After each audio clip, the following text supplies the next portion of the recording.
Цифровая иллюстрация – это новый вид искусства, для которого вам нужен только планшет или телефон. И вы можете начать рисовать уже завтра. Для этого регистрируйтесь на бесплатный мастер-класс «Как освоить цифровую иллюстрацию» по ссылке. Только посмотрите на работы наших учеников, они исполнили свою мечту рисовать, обрели удаленную. A warm welcome to today's talk, Thursday the 18th of November. Now, we are going to be looking at the deteriorating situation in Europe, but I want to start off with a really important announcement from the UK authorities on vaccinating our young people.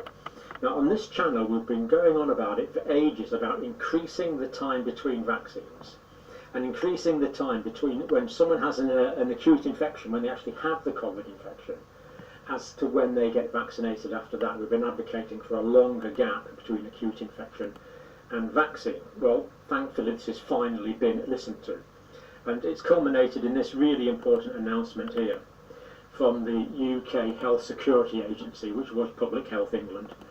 I just don't like the idea of calling it a health security agency, but nevertheless. Clinical guidance on vaccines for 12 to 17-year-olds. So basically what this is doing is it's increasing the gap if they've had acute infection to the time when they would be vaccinated. So following a review of the evidence by the Joint Committee on Vaccination and Immunisation, advice on the second dose for younger people aged 16 to 17 was issued earlier this week, and this has now been extended to include 12 to 17-year-olds. And why they didn't do that straight away, I have really no idea. And it says the second vaccine dose should be given 12 weeks or more following the first vaccine dose, or 12 weeks following a positive COVID-19 test result, whichever is the latter. Now this is just pure common sense, because if you've just had the infection, you're going to have lots of antibodies to the infection, and then when you give the vaccine, that introduces the antigen to the antigen that the immune system recognises as being foreign, that mimics the virus, and you're bound to get a bust-up between the two. The newly formed antibodies from the infection are bound to attack the newly formed antigens from the vaccine and cause an inflammatory reaction. It's obvious, and I'm just glad to say that they finally seem to have realised this and are extending the gap. So this is now official UK government policy at long last, which of course we are delighted to accept. Children who've had the COVID vaccine should wait 3 months to get who've had the COVID infection should wait 3 months to get the vaccine. Is 3 months enough? Personally, I would have preferred a bit longer, but this is what is now the official guidance. And direct quotes here, they say this is based on the emerging evidence from the UK and other countries. Now, I don't know about emerging, but we've known about it for quite a long time on this channel, so yes, okay, they've said it's emerging. And of course, what we have on this channel is just what's in the public domain. It's nothing. It's nothing spectacular. It's just looking through the public domain information and working out a bit of basic science on top of that. Anyway, which suggests that leaving a longer interval between infection and vaccination may further reduce the already small risk of myocarditis in younger age groups. As we've said now, 12 to 17. Now, looking at this, what I would expect now is a quantification. What is this risk? How big is this risk? Give me the numbers, then I can decide if I want to take that risk or not. Make me informed. So how are we informed? Well, this spokesman said, well, COVID vaccines are safe. There's no numbers here. There's no numbers here. We want numbers so we can make assessments for ourselves. And the immunisation says the COVID vaccines are very safe. Well, what does very mean? How safe is very? Based on a highly precautionary approach, we're advising a longer time interval between COVID injections and vaccinations for those aged under 18. So this increase is based on the latest reports from the UK and other countries, which suggest that leaving a longer time interval between infections and vaccinations will further reduce the already very small, well, how small is very small, of myocarditis and indeed pericarditis in the younger age group. I must say, reading this, I do feel somewhat patronised, to be quite honest. I want the figures to decide for myself, but there we go. We get these descriptive terms, very small, extreme caution, things like that. Not very satisfying for someone who likes quantitative analysis. Now, if younger people experience any of the following symptoms after receiving their vaccine, they should call 111 or see their GP. Now, seeing a GP in the UK is not always completely straightforward, as we know from recent experiences. Think of Nick, for example, that we've talked to recently. Anyway, this is what to look out for that could indicate heart inflammation. It's important to recognise this. And of course, these are the same wherever you live. Pain and or tightness in the chest, which may spread across the body. So pain or a tight feeling, a heavy feeling, a tight feeling. Pain in the neck that may spread across the shoulders and or arms. This is what we call referred pain. So this is classic. When people have pain from the myocardium, their myocardial pain, very often they complain of pain in their left fingers, pain going down their left arm, pain going to the left side of the chest, pain going down into the epigastric area, pain going up into the neck, even into the lower jaw, as well as central chest pain. This is common. It's called referred pain, well known to all people who work in cardiac departments or emergency departments. So this kind of referred pain idea, shortness of breath when lightly exercising or walking. Okay, shortness of breath would indicate that the heart is not working properly. Difficulty breathing when resting or feeling lightheaded. So difficulty breathing when feeling lightheaded would tend to suggest either the lungs or the heart is not working properly, and feeling lightheaded when you're resting would be a potential sign of low blood pressure, which of course is not good. Flu-like symptoms such as high temperature, tiredness and fatigue, palpitations or abnormal heart rhythm, feeling like you need to be sick. Well, the way I've been trained and the way I've lived for the past 40 years and the way I've worked for the past 40 years, any heart conditions were taken straight to A&E and hopefully straight to a coronary care unit to be monitored. New palpitations is basically a situation that requires, in my view, emergency assessment. Anything that indicates cardiac is an emergency assessment. So cardiac pain, emergency assessment straight away. New abnormal heart rhythm, again, this is an emergency assessment. I would want to assess these people in a full hospital clinical environment straight away. But let's just reiterate the advice. If younger people experience any of the following symptoms after receiving their vaccination, they should call 111 or see their GP. So perhaps a little less than satisfactory there, but better late than never that this change has now been recognised. There's the symptoms there, and that is it. That's all we get. That is the totality of the information. Hopefully quantitative figures to come tomorrow, but it may be a bit longer than that. So pleased to see that.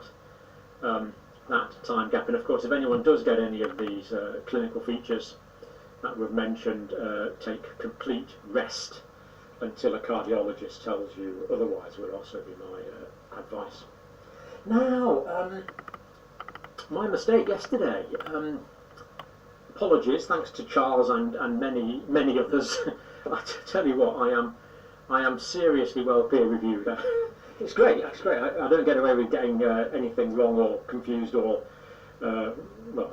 I'm being kind to myself saying confused yesterday. I got it wrong basically. Let me show you what I got wrong. Now the confusion was between vitamin K1 and vitamin K2. So we looked at this information here. And it just says vitamin K. This is the NHS sign here. It just says vitamin K. But really, this is talking about vitamin K1. That's the bit I was insufficiently intelligent twig at the time.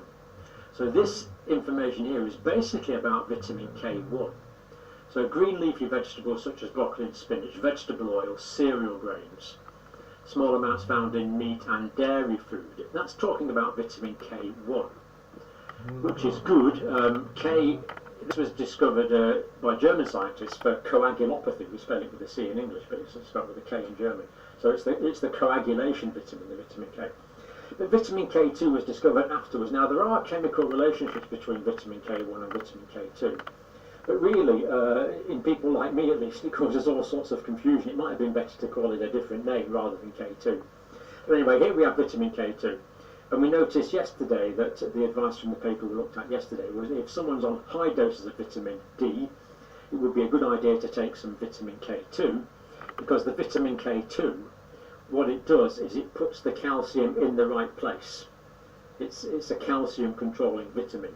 So you want the vitamin K2 will put the calcium into your bones and not the calcium into your arteries, where it can cause this disease called atherosclerosis. So this is vitamin K2. Now vitamin K2, just to stress now, I think we've got it right, does not come from green leafy vegetables such as broccoli and spinach, vegetable oils or cereal grains. Where vitamin K2 actually comes from is essentially bacterial fermentation. It's a bacterial fermentation product. So this is actually made from a fermented food. It's refined from a fermented food, my particular K2, which I'm now taking. It's the bacterial fermentation products, and fermentation basically occurs in the presence of water and salt without much in the way of oxygen. And it also happens in the guts of animals. So if animals are fed on grass, whether it's sheep or cows or whatever it is, then the grass will be fermented by bacteria in the animal's intestine, and that will then be absorbed into their tissues. So grass-fed meat contains vitamin K2.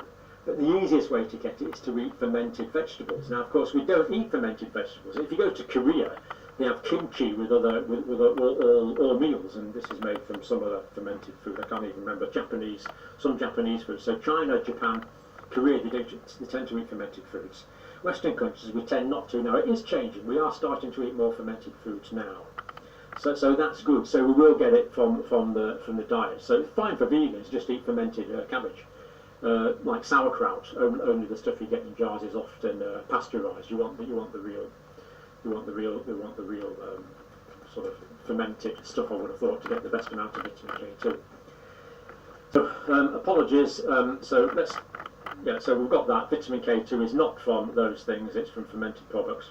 And if you think about it from our hunter-gatherers' perspective, when humans were evolving out in the savannah or whatever it was, then all of the meat that would be eaten then would be grass-fed, because there wasn't anything else. There was no artificial grains for the animals to eat, so all the meat would be grass-fed.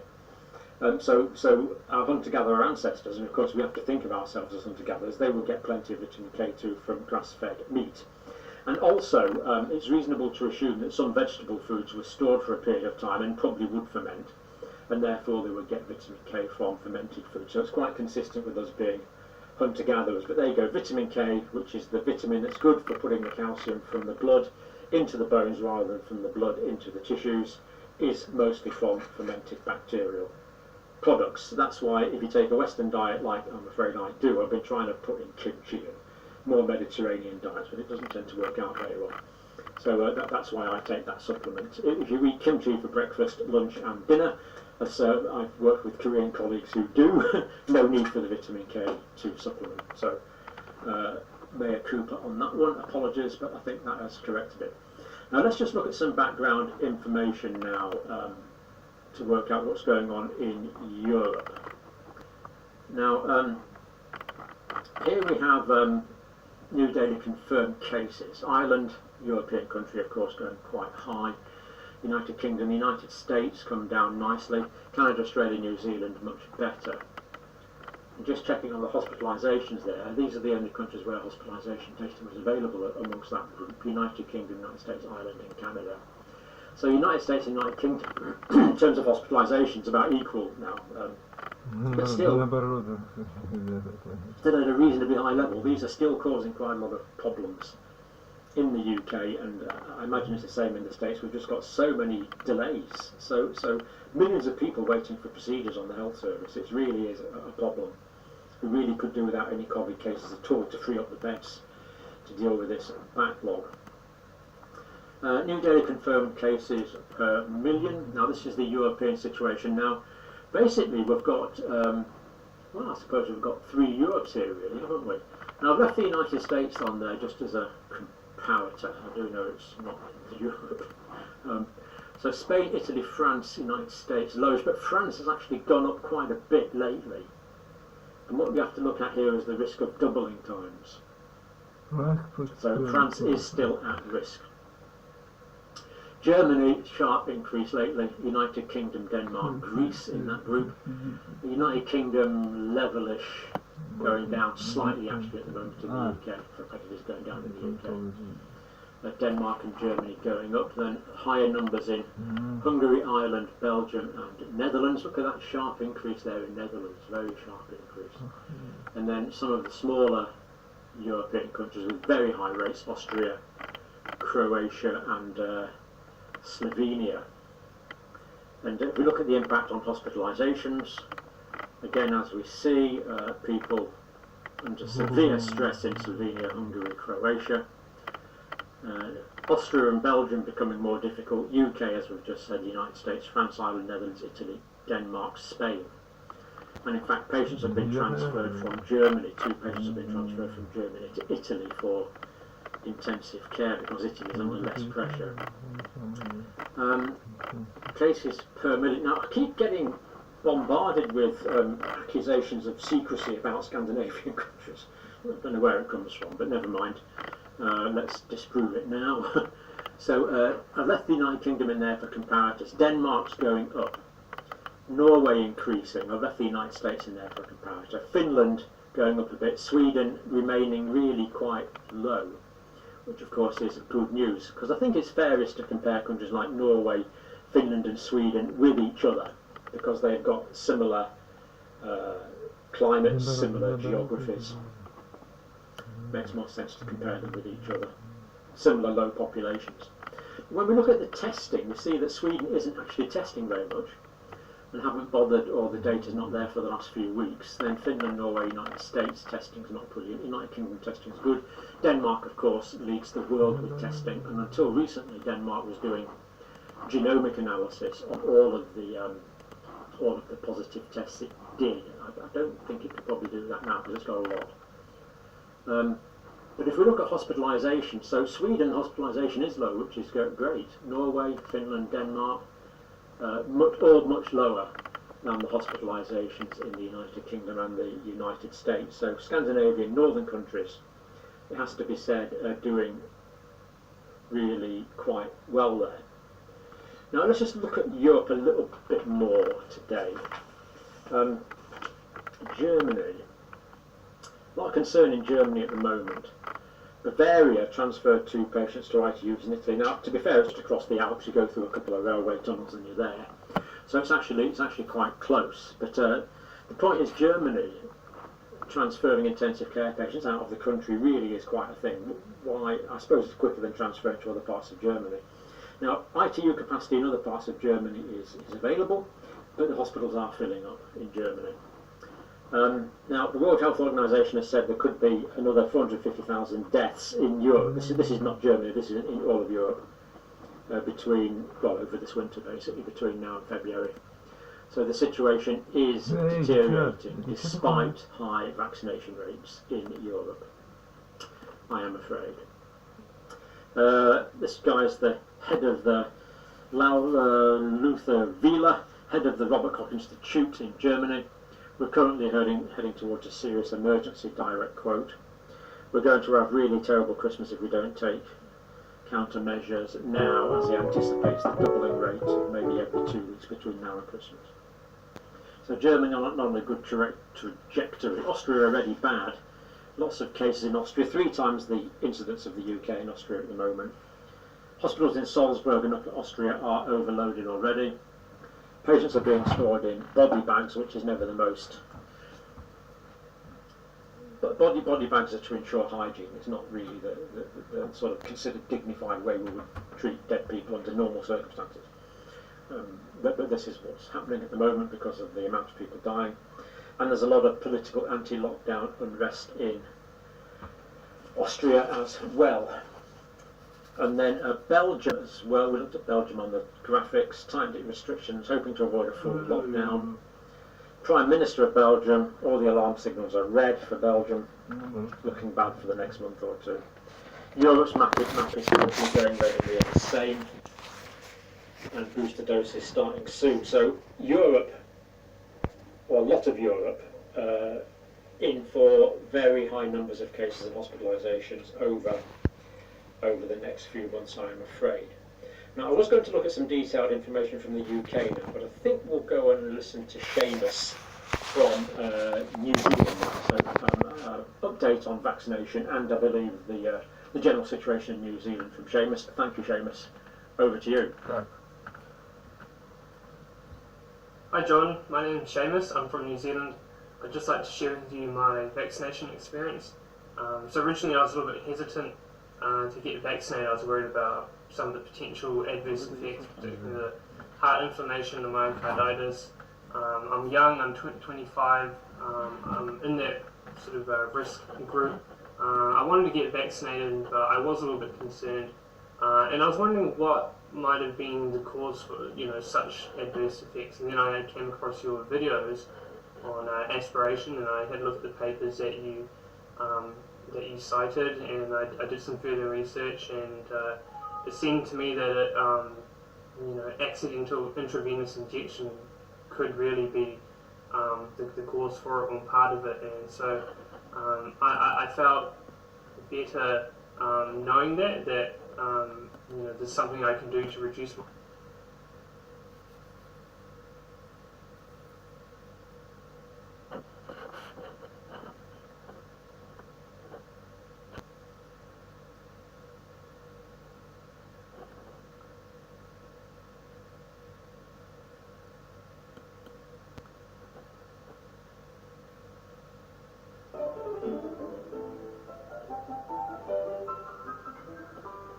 Ну, наоборот, это и самое.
Наоборот.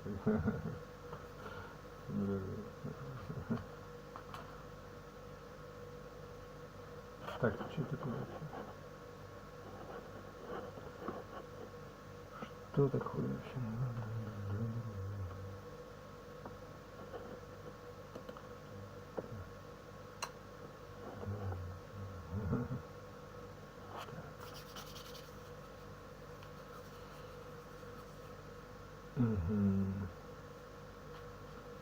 Вот наоборот. Ну, здесь баланс надо.